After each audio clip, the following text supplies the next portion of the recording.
Hello and welcome to Burning Waters of the Moon Tarot. My name is Desiree and this video is a reading for the energy of Scorpio.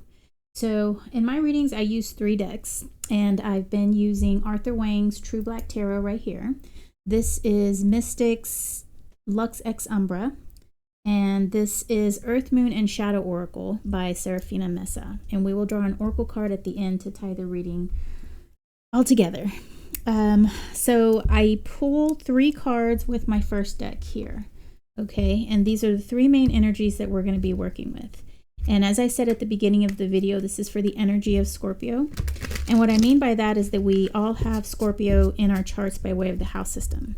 So you may or may not have a planet in the sign of Scorpio, but you absolutely have a house in the sign of Scorpio. And what that means is that we can all access any of these energies as we see fit, as the situation calls. And we can use these energies to perhaps look at the situation through that lens of that energy, or act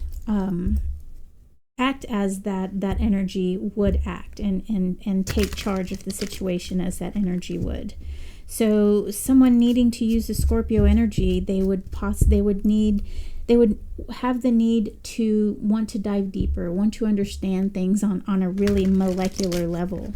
And Scorpios are very feeling as well. And so perhaps you need to access the watery energy of Scorpios. So isn't it a great thing that we can all access these energies as we see fit? Okay, so let's go ahead and start the reading for you, Scorpio. Ooh, the Moon card. Talk about going deep, right?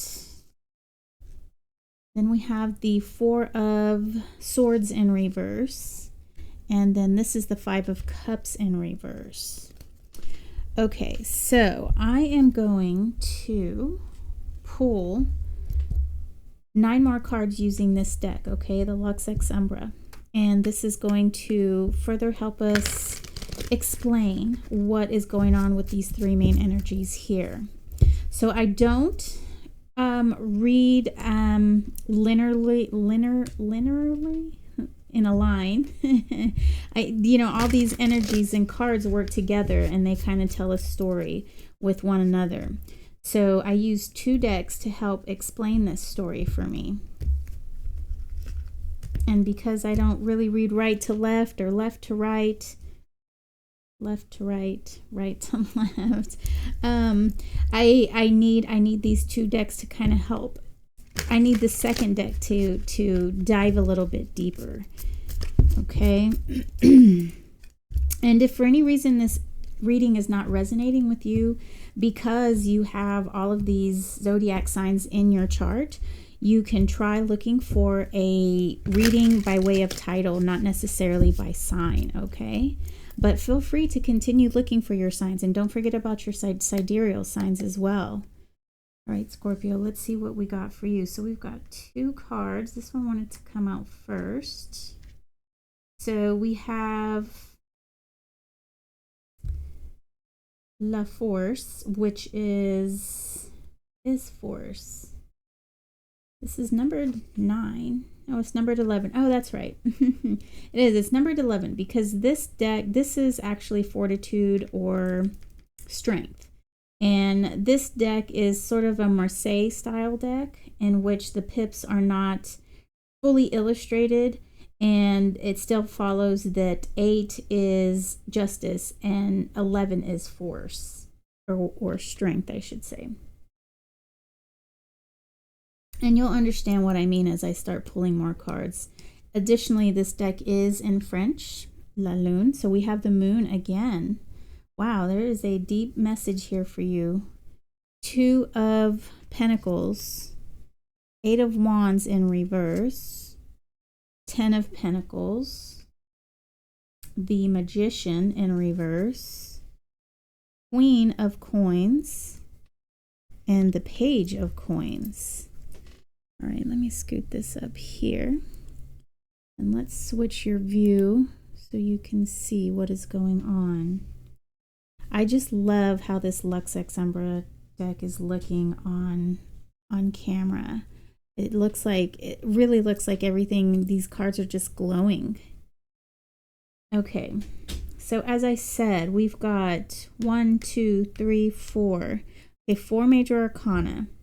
And we've got 2 moon, and then we have strength and the magician in reverse. We've also got 3 court cards here as well. The Queen of Cups. The Queen of Cups is in reverse. Then we've got the Queen of Coins and then the Page of Coins. We've got a 10 of coins and a 2 of coins. So as you can see, these minor arcana, which would be these 3 here, aren't very illustrated. They have a little bit more illustration than, say, like the typical Marseille deck. But this is just a beautiful deck all around. So when I read this deck, I use a combination of the RWS and the numerology Marseille style reading.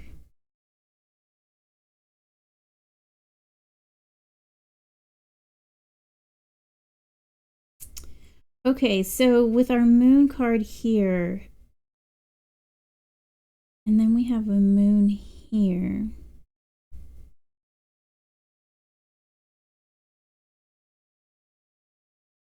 This top row here is, I'm reading as an RWS deck. And so the 4 of Swords is a card of rest, meditation. And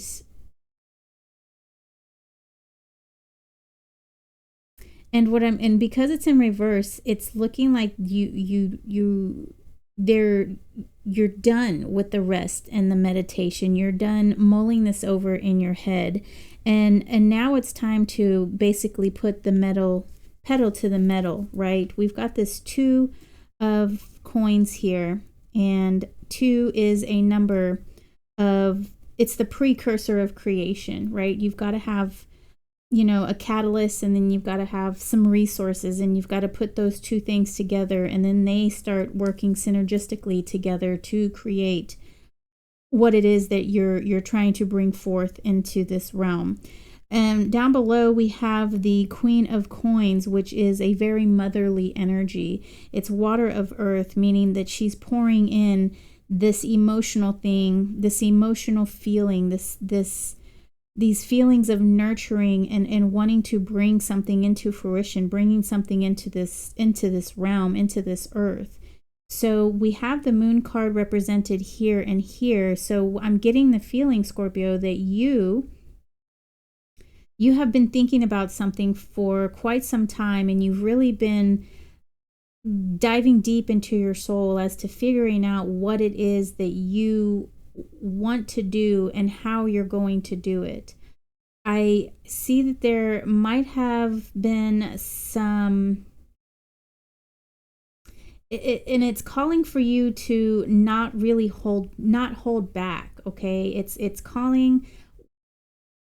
Our strength card here is a fortitude. It's that inner ability to control, to really have the strength to move forward. And what I'm feeling here is that you really need to unleash yourself and not be so controlled. The Queen of Cups here is all about water of water, and she's very empathetic, and she's very sympathetic. She understands what's going on with herself and those around her, and she's caring, and she's really just nurturing, and she is a deep diver. And it's kind of, I'm getting some mixed messages here, because we have the Magician, but the thing is in the Marseille style deck, before the Golden Dawn got a hold of tarot, the first card number 1, was more of a trickster energy. It was more of that person who would be trying to take your money by doing sleight of hand tricks. It wasn't a magician that was an alchemist. It was more of a magician that was trying to trick you in a way that you had no idea that you were being tricked. And so that's the energy that I'm reading from this card here, is that it's not so much as a manifester. It is more of you really understanding and being very aware of the mind games that either you have been playing with yourself, mind and emotional games that you have been playing on yourself, or that someone has been playing on you. And I really feel with this moon card, this whole section right here, it feels that you have done a lot of shadow work. You're coming into yourself and really understanding your purpose, the direction, where you're coming from, and you're no longer allowing yourself to be controlled by some outside forces. You're no longer allowing those forces to dictate what it is that you're going to do and how you're going to do it and when you're going to do it. And I do see that there has been some clarity. You've really done that work of a scorpion, right? And we do have this card here called the Scorpion, titled the Scorpion card. I'm not quite sure. I don't know if the Queen of Coins, the Queen of Cups is the Scorpion from Golden Dawn. I just cannot remember. But this deck here is saying this is some Scorpio energy. We see with the Scorpion glyph right here, the Scorpio glyph. So as I said, that the Scorpio energy is that of deep diving, and that's what I see has been illuminated for you. It has been illuminated that you are no longer under this control of whatever it was, and that could be a person. I can't really see if it is a person. It could be with these two cards here, but I'm not getting that, not right now. And then these are just so far away from one another. I don't feel that it is a person. It feels more like it's an energy of yourself. And like I said, I feel like it's shadow work that you've done. And so with our our Four of Swords being in reverse, it is time for you to really come out of that meditative healing state. And it's time for you to start taking action, to start pouring in these things that you have learned and putting it into whatever it is that you are meaning to create. You have the resources here, the resources being, I think they're actually your resources. They're the resources that you have learned about yourself. And they're very like deep, almost latent resources, but they reside within you. They really do. And it's going to take the energy of this Queen of Coins here to nurture it, to water it, to give it nutrients so that this energy here can grow. Now, curious enough, we have this Eight of Wands in reverse, and 8 in numerology is it's a strength card. 8 is just a very strong number because you have the 4, the foundation, very strong foundation 4, and then you have another 4 on top of it, which is a doubly strong foundation. And 8s are usually attributed to wealth and the attainment of wealth. So with this 8 being in reverse and right next to this 10 of Pentacles, the 10s is going to a new plane. Okay, it's not so much an ending, and in numerology the 9s are more of an ending. 10s is going to a new plane and taking all of those lessons that you've learned. It's almost like a world card in a way, but you're taking all of those lessons that you've learned through the 1 and 9 and through the 1 through 9, and taking those lessons and the wisdom that you've gathered and applying that to a new situation, and therefore making your world a better place because you have this experience, you have this wisdom, and now you're just kind of knocking I'm not gonna say what I was gonna say, but now you're just kind of wheeling and dealing here, and And so what I see here with this page of coins is that, and I haven't even talked about this, and I think that this Five of Cups really has to do with what has been going on here, this work that you've been doing. Excuse me, let me take a little bit more tea.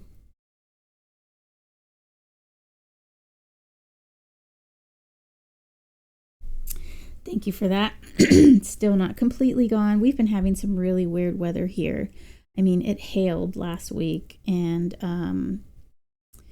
yes, it was very, very strange. And it only kind of hailed in our area, just in, maybe like a radius of about 10 miles, if that. And, lots of people had car damage, and some of my plants were really injured with the hail. So just very strange weather. Okay, so with this Five of Cups, that's why I was saying that I feel like you've been healing in a way. Not in a way, you have been working on healing energy, working with the shadows, working with traumas, trying to get over things that are holding you back. And so this energy of that is still here. It's still residual. And so so what it's looking like is that this Eight of Wands is here to tell you that it's time really to break this down. It's time to really break this down so that it's a non-issue. The fact that it's in reverse, meaning it's not such a prominent thing in your life, but however, there's still some residual effects that are affecting you. And it's not completely out of sight, out of mind, in a way that you've completely released it. And that's what this Eight of Wands is telling you here, is you really need to continue to break this down. I do see this 10 of Pentacles right next to here, and I feel like this is kind of like a roadmap. Like you're starting to work things out. You're starting to nurture this situation here. You're breaking down this old pathway, this old habit maybe, or way of being, or whatever this trauma is. It needs to be broken down so that you can ultimately reach this 10 of Pentacles here. We do have this Page of Coin in reverse, and this energy is a very young energy, and I just feel like this is just more of a warning or calling attention that you don't want to waste this opportunity that you have by being unaware of what it is that you have. Pages are action oriented in the way that they're curious. They're not so much action oriented as a knight, but they're action oriented in a way that they're very curious. They're hands on. They want to learn. They want to see what's going on. And we have this reverse Page of coins here, in that you don't want to stay too long in this energy of immaturity, of kind of just exploring. It's time for you to really do the work that needs to be done to finally put this to rest. And so whatever, I know this is seemingly kind of vague, but you've got to apply this to your life, because this is a general reading. So you've got to apply this to your situation. And that's really what I see happening here, is that you've done some work. Very proud of that. Now it's time for you to start putting the pedal to the metal and start actively working and nurturing that, what it is that you've decided that your purpose is now. And then really continuously work to break down this situation that put you there in the first place. Okay, I don't really think that this needs to be a prominent force in your life, or even a thing that that would drive you. It's more that you've got to release it instead of just letting it sit there at the the back of your mind. And I feel like once you do that, all of this is going to start falling into place. all the while reminding yourself not to stay in this immature energy. You really need to come out of this immature energy of discovery and just kind of feeling everything out, to actually going and nurturing this thing and taking more of a lead role, as a matriarch, right? As a matriarch who is nurturing something. Okay, I hope that makes sense to you. So now let's pull from the Earth, Moon, and Shadow deck. And we are going to see... Uh-oh, that was my first sniffle. I wonder. Okay, let's see what this deck has to say for you, Scorpio. I'm a Scorpio Sun and Tropical. I also have a Mercury retrograde in Scorpio as well, my birth chart. So Mercury retrogrades don't affect me usually the way that they affect other people. I really don't even know that they're happening, to be honest, because I was born under one. All right, let's see what we got. Sacred law, rituals, boundaries, and practice. So I feel like this might help you with this. Law. The only people who get upset about you setting boundaries are the ones who are benefiting from you having none. Prior to starting any ritual, Buddhists and witches alike must open, then close the container. A container is a sacred space where energy is gathered and protected. Whether casting a circle with stones or a wand or closing the meditation room door, in practice, it is sacred law. When sacred law appears in a reading, it is asking us to be mindful of our container, our spiritual container.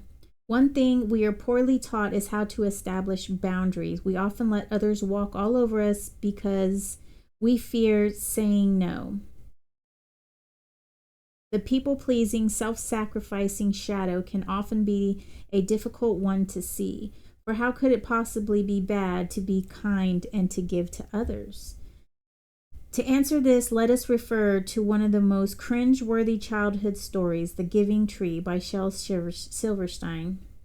On the surface, this story about a loving tree that gives with all its heart and soul seems sweet and lovely.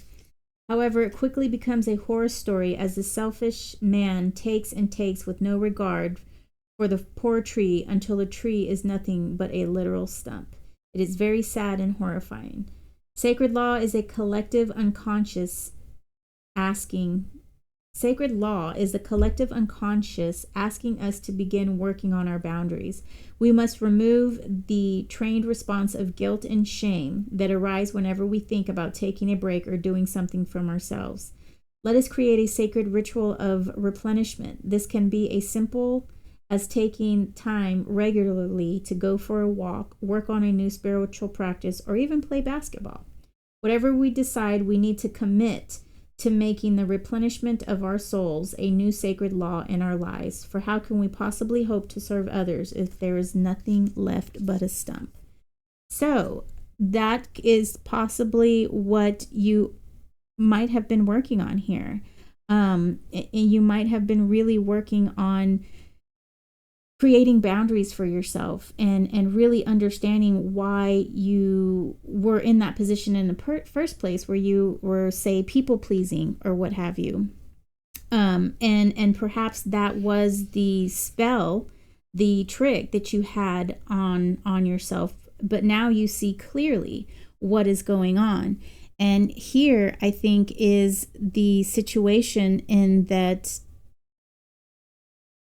you really need to release that from yourself. It still might be there as a residual energy where you kind of feel, it could be that you kind of feel like you still might feel a little guilt about setting boundaries, or you might have gone past it in that you don't really care about others. Okay, either way, there's got to be a healthy medium, and whatever this residual energy is, it's time to break that down. Time to break it down layer by layer, okay? All right, Scorpio, thank you so much for watching. I appreciate it. If you know of anyone who can benefit from this reading, share the video. That way we can try to help others out there who are in need of a little bit of encouragement or a little bit of intuition that they might need to help themselves along their path. So I will see you next reading. Take care.